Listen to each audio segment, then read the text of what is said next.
things exist in nature. They are everywhere. The question is, to what degree? And the only way you kind of figure that out is by comparing the outside sampling to the inside sampling. And that's why when you look through those reports, it goes through each room inside, and then there were 2 external air samplings. So weather could mess that up.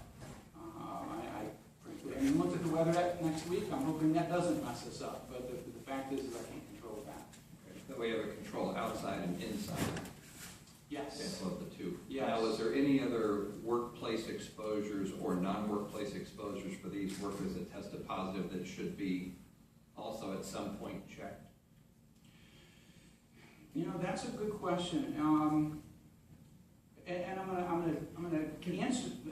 I think really, I just want to make sure we get everything done, all our bases. and that's going to be up to them. Okay. And That's more what I'd litigation, like to right? know is, when we get them tested, when are we going to be done, and when can we go in there and start working? The stipulation, and therefore order enforcing that stipulation, requires that as soon as their expert gives us a written notification that they're done, which should occur hopefully Wednesday or Thursday next week, as soon as that occurs, the county is allowed to begin remediation and repair. And so I will notify the county. Actually, continue remediation. That's fine.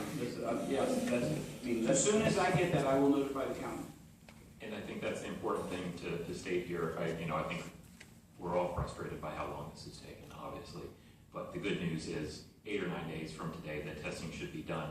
And we will mobilize our contractor as soon as possible thereafter to get it done.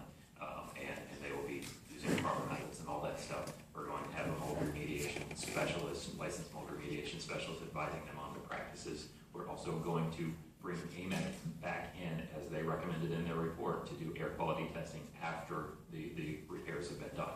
So we've had the air quality testing done. We plan to have the remediation activity done, overseen by a mold remediation specialist, and then an additional round of air quality testing after the work is done to make sure that any issues have been resolved. And so, how soon after somebody pulls a test can they say, okay, yes, we got the information that we needed? But the testing is the first part where they simply collect the samples. Right. They will then send that off to whoever they're going to send that off to. But once the samples are collected, then they're supposed to send you notification that they have completed their sampling and we can move forward. All right, and so we don't need to wait till we get to, this is my concern, is basically for some reason the test kit was broken on one of them, from one side or the other. And so we don't have to wait till we get the information back, just basically we get a determination that they have gotten the samples and they're off to wherever they go, and then we should be able to start. My answer to that is that's going to be my advice to the county. Can I guarantee that they don't come back in 2 weeks and say, oh my gosh, stop the presses? I can no more do that than Okay, stop. now where's that putting us then about destroying the evidence thing? All I can say is that my argument to the judge would be, Judge, we complied with your order, which states that as soon as we got written confirmation that their process was complete, we moved forward. Right. Well, and will we be doing any additional testing at the same time that their experts doing theirs? Yes, our expert is going to mirror theirs. I don't want to suggest to do redundant that you collect 2 of everything, so if one, is bad, you have a backup sample, but that's just, I don't know, I don't want to be in the remediation. That's what your experts do. That's, yeah, I mean, we can, that's.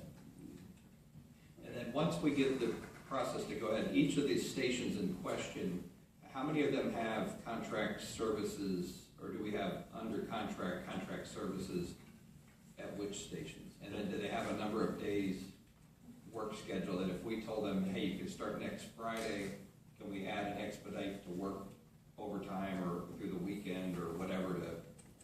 Yeah, the majority of the work on 2 of the stations with the problems of the roof, the leaking that roof, the roofs have been completed. It's now cleaning up the areas that were damaged due to the moisture from the leaks. Roof leak. Okay. All right. Any other questions? Yes, still. If I may, and the board may get this, but I just want to make sure I understand the significance. Your comment earlier was that their expert was not available on March 31st, or was it our expert not available on March 31st? Neither. Neither, okay. They're both available on March 31st. They were not available to come early this Okay. week. Thank you.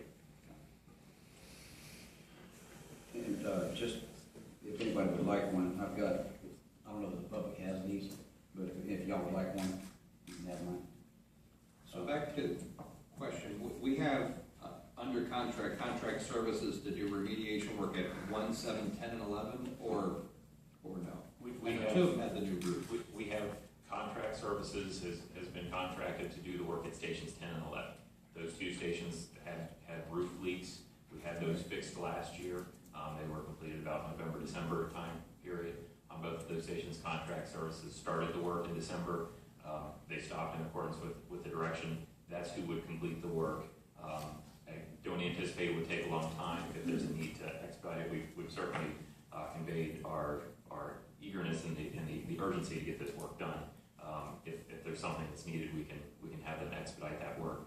The other two stations, stations 1 and station 7, there's more extensive work that's needed. If you recall, I think it was in December, the board approved a design agreement with Barth Construction to do a substantial renovation at Station 1. We anticipate that work is going to be over $750,000 of work. That is going to take longer to do. So stations 10 and 11, once this testing is done, we'll have contract services in there. That work should be done very soon. Stations 1 and 7, it's longer. So station 1, what we're looking at is Barth is currently working on the design. We'll bring back a contract for construction for station 1 to this board as soon as that is ready, and move forward with that. Station 7, if you'll recall, the board approved moving the staff out of station 7 to a different location, to a modular unit back in February. We are working on getting that done. The rationale there is there's not, we decided it wasn't worth putting $500,000 into that station that would be needed. I think the union president expressed his agreement with that he didn't think it was worth that. So we're in agreement on that, and we're planning to move the staff out of there in modular facilities as soon as we can. And then we'll have a long-term solution for Station 7 that we think will be in a better location for providing service, and would be a new station with the current template of how we build our stations today. Station 1 is going to be that heavy renovation. We think a modular unit may be necessary there between now and when the construction's complete there. So we would be looking at modular units on 1 and 7 for the longer, or not for the long term, but for while a solution is resolved for those two locations. Or recall that with respect to Station 1, that station was first opened in 1983, and the building codes have changed substantially since that station was opened.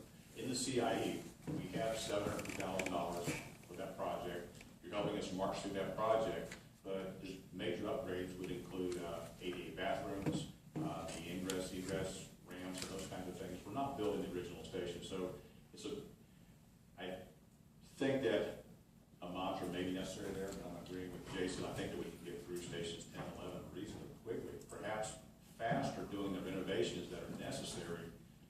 We can get that done quicker than bringing a modular in, because it's not just drop shipping a modular.